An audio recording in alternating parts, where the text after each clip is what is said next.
Dalawang digmaan ang nilalabanan ng Rusya laban sa Ukraine. Isa rito ang nakikitang digmaan, mga misil, trintsera, at drone footage na laging nasa balita. Ngunit ang isa pa ay mas tahimik, mas mura, at sa maraming paraan, mas ambisyoso. Ito ang digmaan para sa paniniwala ng mga Ukrainian at ng mga taong walang suot na sagisag ng ranggo at walang iniiwang opisyal na record. Ang ikalawang digmaan ay tahimik na sumusubok sa kagustuhan ng Ukraine na lumaban. O ganun ito hanggang 2023. Ngayon, malinaw na nabigo ang digmang yon at ang mga estratehiya ng Russia ay ginagamit na kontra sa sarili nilang mamamayan.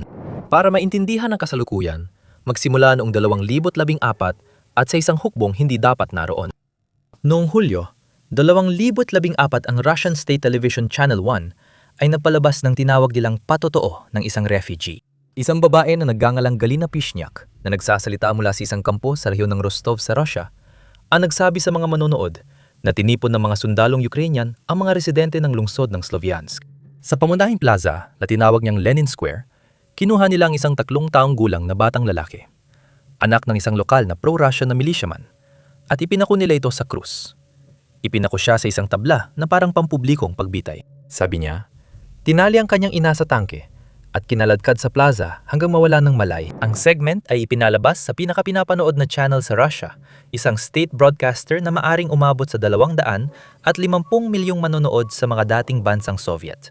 Mabilis na kumalat ang kwento sa Russian at Ukrainian social media. Gayunpaman, kinabukasan, binuwag ito ng mga independenteng mamamahayag.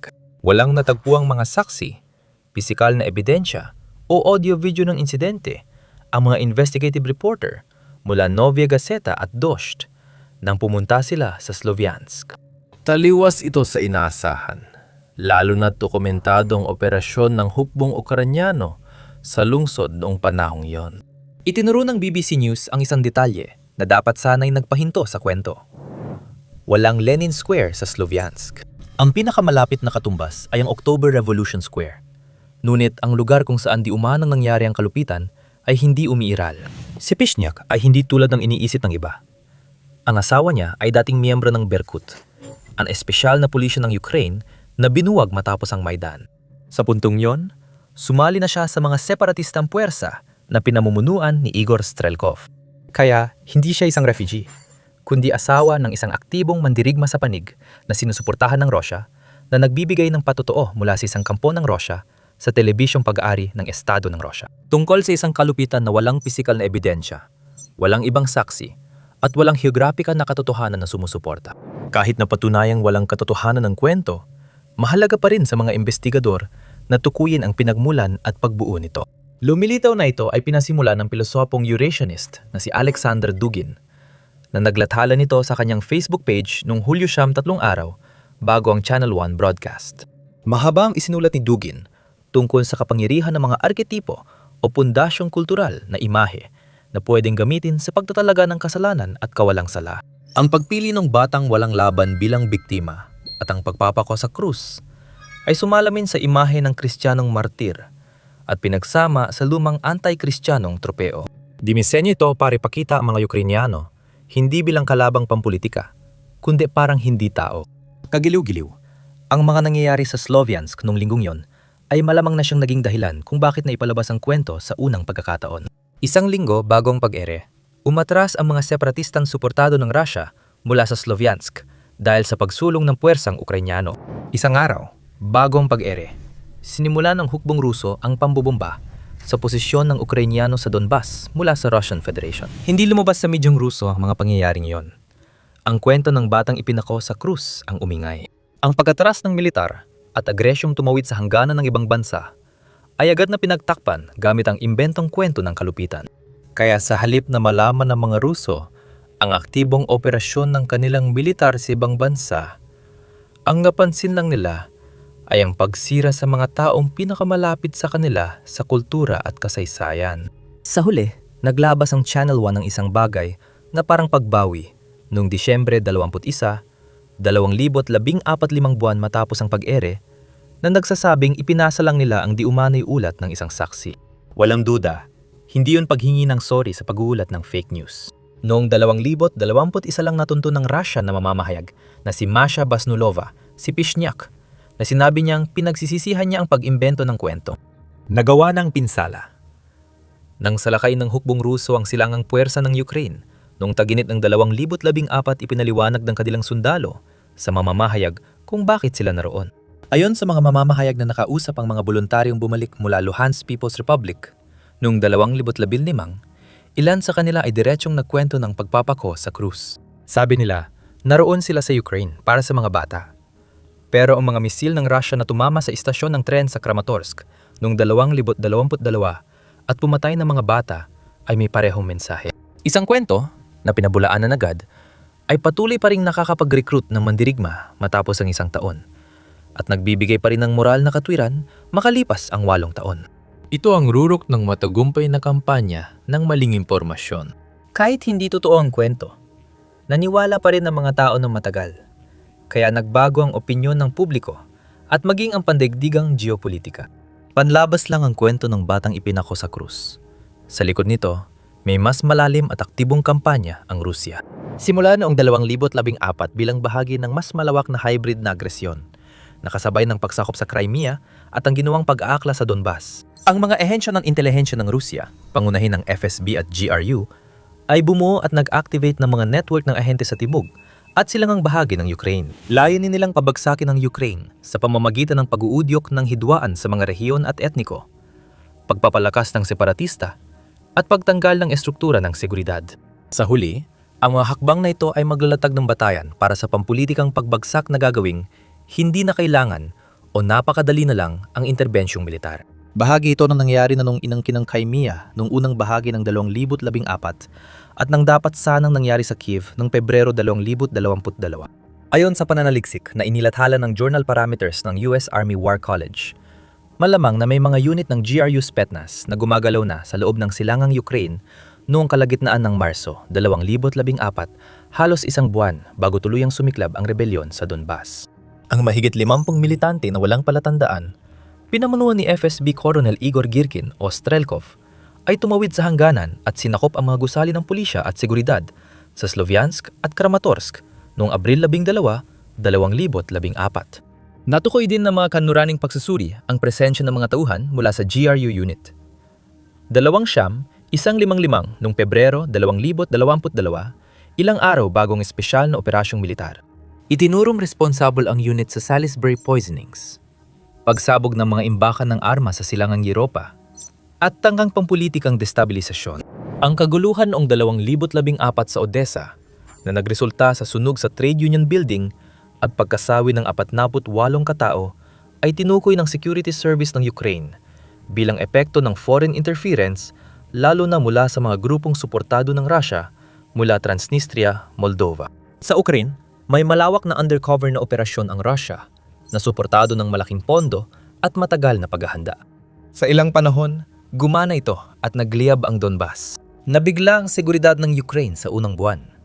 Nahuli sa pagitan ng banta ng militar at insyuriksyon na nagpalabo sa pagitan ng lokal na hinaing at direktang operasyon ng Rusya. Pero ang makina ay may pangunahing depekto na natuklasan lang sa investigasyon ng Reuters sa lihim na network ng FSB sa Ukraine.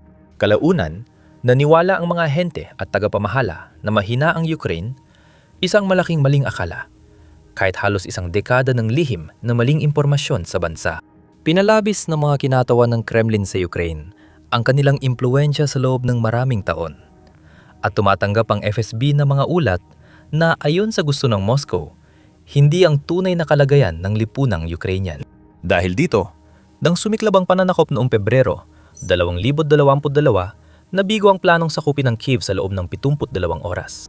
Inatasan ng FSB na ihanda ang kondisyon para sa mabilisang pagsuko ng politika, kabilang ang listahan ng kaibigang opisyal, mga nailagay na ahente, at bahagi ng populasyon na magdadalawang isip. Ang natagpuan nila ay isang lipunang 8 taon ng matatag. Ang lihim na paghahandang dapat sanang magpadali sa operasyong militar ay lubos na katang-isip. Nang kumilos ng agresibo ang Rusya, bumagsak ang mga kampanya.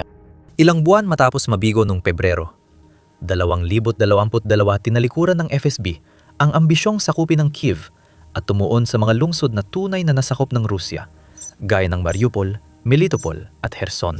Mas maliit at mas madilim na bersyon ng parehong programa. Sinundan ng mga opisyal ng FSB ang artilyerya, tinangkang bumuo ng pamahalaan sa gitna ng guho at takot, ngunit humina. Inilarawan ng isang opisyal ng intelihensya ng Ukraine ang bagong sitwasyon ng FSB ay nagtatrabaho na hindi na may parehong sigasig, pero nagpapatuloy pa rin sila.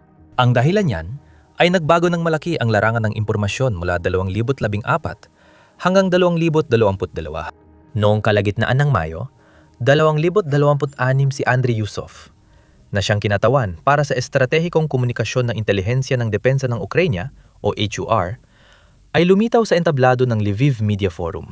Ang kanyang pagsusuri tungkol sa Rusya ay ang pagpasok ng mga pekeng balita ng Rusya sa espasyo ng impormasyon ng Ukraine at maging sa Europa ay mas lumiit na kumpara noong 2014. Sabi niya, mas marami na ngayong kritikal na pag-iisip. Maraming bagay ang hindi na dumarating o tinatangkilik ng mga tao. Ang reaksyon na yon ay, halatang kalokohan ito. Bakit ko pa ito papatulan? Kapansin-pansin ang pahayag ng kasalukuyang opisyal ng intelihensya. Tumigil na ang kalaban sa pagsubok at hindi na natatarget ang kamalayan ng mga tao. Matapos ang 12 taon ng hybrid agresyon at 4 na taon ng digmaan, naging matalas ang paningin ng lipo ng Ukrainyano laban sa propaganda ng Rusya at tahasang tinatanggihan ang mga pahayag nito. Ano ang ginagawa ng propaganda kung immune na ang target? Hinahanap nito ng ibang gamit ang makina. Ang makinarya ng disinformasyon ng Rusya ay ngayon nakatuon na sa loob ng bansa. Isang hiwalay na uri ng nilalaman ang ginagawa ngayon na eksklusibo para sa mga tagapanood sa loob ng Rusya. Sa katunayan, may umiiral na debate kung paano unti-unting nagmumukhang hilagang Korea ang Rusya pagdating sa pagbabalita ng media. Nagsimula noong 2022 ang mga ulat tungkol sa North Koreanization nang talakay ng news outlet ang mabilis na pagkontrol ng Kremlin sa media content at impormasyong ipinapaabot sa publiko sa Rusya. Dahil sa mga kabiguan ng kampanya ng disinformasyon sa loob ng Ukraine, lalo pang pinabilis ng mga bagong pagsisikap ng FSB ang ganitong kalakaran sa loob ng bansa. Muling lumabas ang kwento ng ipinakong bata. Ngayon may dagdag pang mga bersyon. Muling binuhay ang orihinal na kwento gamit ang mga karakter mula sa isang palabas pambatang telebisyon nung Soviet na kinalakihan ng maraming henerasyon ng Ruso. May dagdag umanong kapatid na babae sa kwento at may bersyon ng ina ay pinahirapan at pinatay ng mga Ukrainyano. Ang bagong detalye ay parang pagdagdag ng season sa serye dahil ganun din ang epekto nito sa lokal na manonood. Ang Kremlin ay tila gumagawa ng serye ng palabas para sa mga taong kailangan tuloy-tuloy na makarinig ng mga kwento tungkol sa kasamaan ng mga Ukrainyano upang mabigyang katwiran ang ginagawa ng kanilang bansa at ang mga pagkawala ng kanilang mga pamilya. Kapag nabigo ang unang imbento na para sa labas, ang natitirang taktika ay palalain ang mga umiiral na problema. Simula sa tunay na problema ng Ukraine, ang kakulangan sa tao. Sa unang 10 araw ng Mayo, 2026, mahigit 21,600 na mga post na nagtutulak ng anti-migranting naratibo ang bumaha sa social media ng Ukraine mula sa humigit kumulang 14,000 na pinagkukunan na karamihan ay sa Facebook at Telegram. May kumakalat na edited video ng regional official na tila nangangakong may espesyal na benepisyo para sa mga migranteng papasok. Ang State Migration Service ng Ukraine ay naglabas lamang ng 675 migration permit sa unang quarter ng 2026 at pagkatapos ay binawi ang 445 sa mga ito. Layunin ng kampanya na samantalahin ang puspusang pagpapalakas ng puwersang militar ng Ukraine gamit ang mga bagong recruits. Maaring palabasin ng Russia na dinaragsa ng dayuhang manggagawa ang mga lungsod ng Ukraine para punan ng kakulangan, na nag-iwan ng mensahe na kahit lumalaban ng Ukraine, mawawala rin ang kabuuan ng kanilang kultura. Ang kampanyang ito ay may dalawang direksyon. Una, guluhin ang Ukraine mula sa loob. Pangalawa, siraan ang reputasyon ng Ukraine sa paningin ng mga mamamayan sa mga kaalyadong bansang kanduranin para maging mabigat sa politika ang pagsuporta ng koalisyon at pabagalin ang pagdaloy ng ayuda. Pero katulad ng kung paano lumaban ng Ukraine noong nagpapakawala ang Russia ng mga missile at drone gamit ang sarili nitong mga missile at drone, ganoon din ang ginawa nila sa pamamagitan ng mga kampanya ng intelihensya. Habang ang Russia ay bumubuo ng mga lihim na network at propaganda nito, ang Ukraine naman ay nagtatayo ng mas malit, mas kaunting pondo, ngunit mas eksaktong aparato. Pero bago natin pag-usapan yan, alam mo ba na gumagawa kami ng araw-araw na mga video na sinusuri ang lahat ng aspeto ng digmaan sa Ukraine at mga bagong kaganapan? Kaya siguraduhin pindutin ang subscribe button para makasabay ka at i-like ang video kung gusto mo pang makakita ng ganitong mga paksa. Balik tayo sa Ukraine.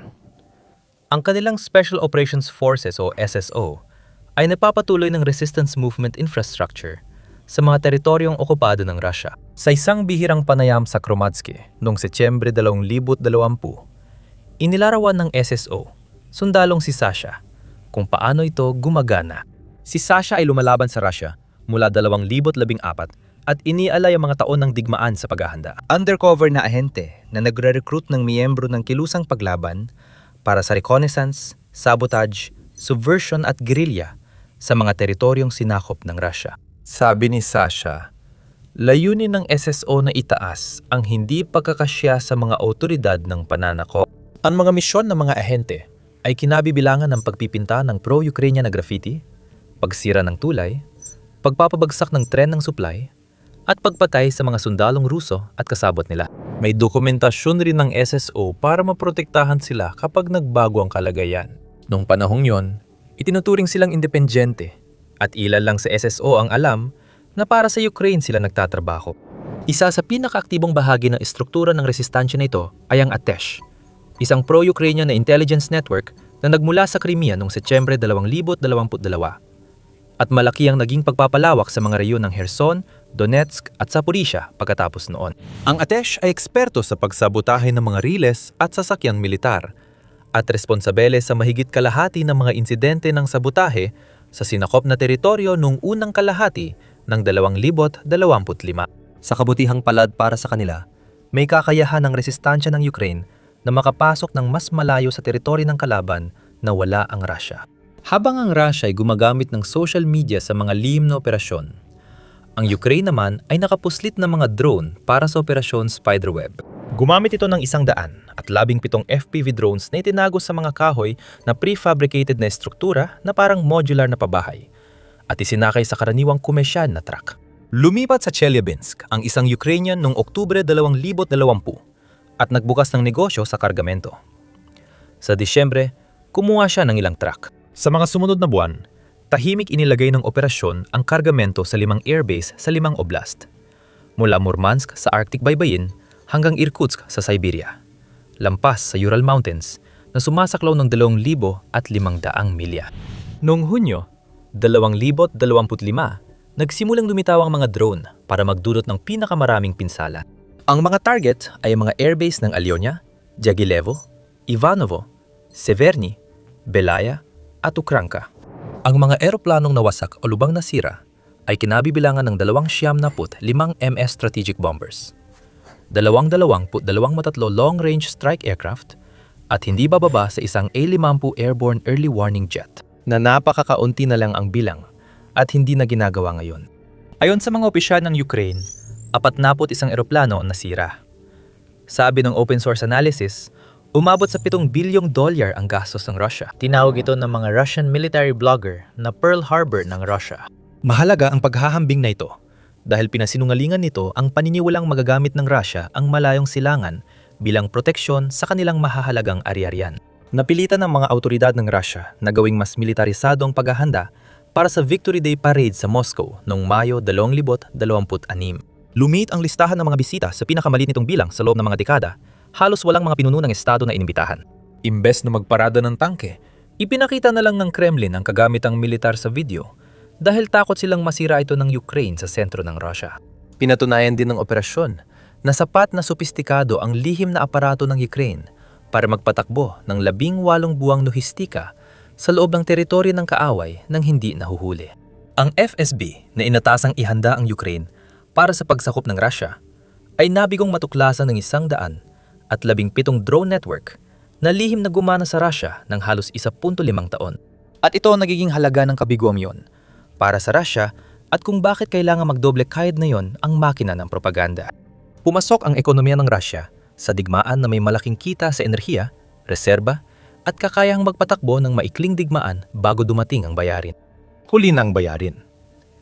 Sabi ng Stiftung Wissenschaft und Politik, German na institusyon para sa pananaliksik ng pulisya, tumigil noong 2024 ang pagtaas ng GDP ng Russia mula sa malakihang paggasto sa depensa habang tuloy pa rin ang implasyon. Nagpatupad ang Russia ng pagtaas sa value-added tax mula 20 hanggang 22% simula Enero 2000 o 26 na layuning. Mabawi ang bahagi ng pondo ng gobyerno mula mismo sa ekonomiya ng Russia. Samantala, 40% ng budget ng bansa ay napupunta sa militar at pambansang depensa at binawasan pa nilang budget para sa 2026 dahil sa kakulangan ng pondo. Kasabay nito, humina ang export ng armas ng Russia. Bumagsak ng 20% ang export mula 2021 hanggang 2024 ayon sa pagsusuri ng Jamestown Foundation dahil inilipat ang produksyon para sa sariling gamit sa digmaan at pinigilan ng mga sanksyon ng kanluran ang pagkuha ng mga bahagi. Yung mga bansang dating bumibili sa Russia ay lumipat na sa iba. Ngayon, gumagawa na lang ng armas ang Russia para sa sarili, ngunit tila kulang pa rin ito. Gayunpaman, kailangan ng Russia na panatilihin ang ilusyon na sila ang nananalo sa digmaan at ginagawa ito sa pamamagitan ng parehong makinarya ng propaganda na tumatakbo na sa nakalipas na 4 na taon. Habang nababawasan ang ari-arian ng Russia, kailangang mag-overtime ang FSB. Hayagang sinabi ni Yusuf na malinaw kahit sa FSB na alam ng mga Ukrainian at ng Western media na hindi totoo ang ipinapakita ng Russia. Pero kailangan pa rin nilang subukan at habang ginagawa nila ito, mas nagmumukha silang North Korea. Masyadong mababaw ang pagsisikap ng FSB para sa pinakamahalagang tao sa digmaan, ang mga sundalong nasa yunahan. Sa unahan, nagsimula na maglunsad ng epektibong psikolohikal na pakikidigma ang Ukraine. Ang proyektong I Want to Live, na pinamumunuan ng Coordination Headquarters ng Ukraine, kasamang Defense Ministry at Military Intelligence, ay nagbibigay daan sa mga sundalong Ruso na sumuko ayon sa Geneva Conventions.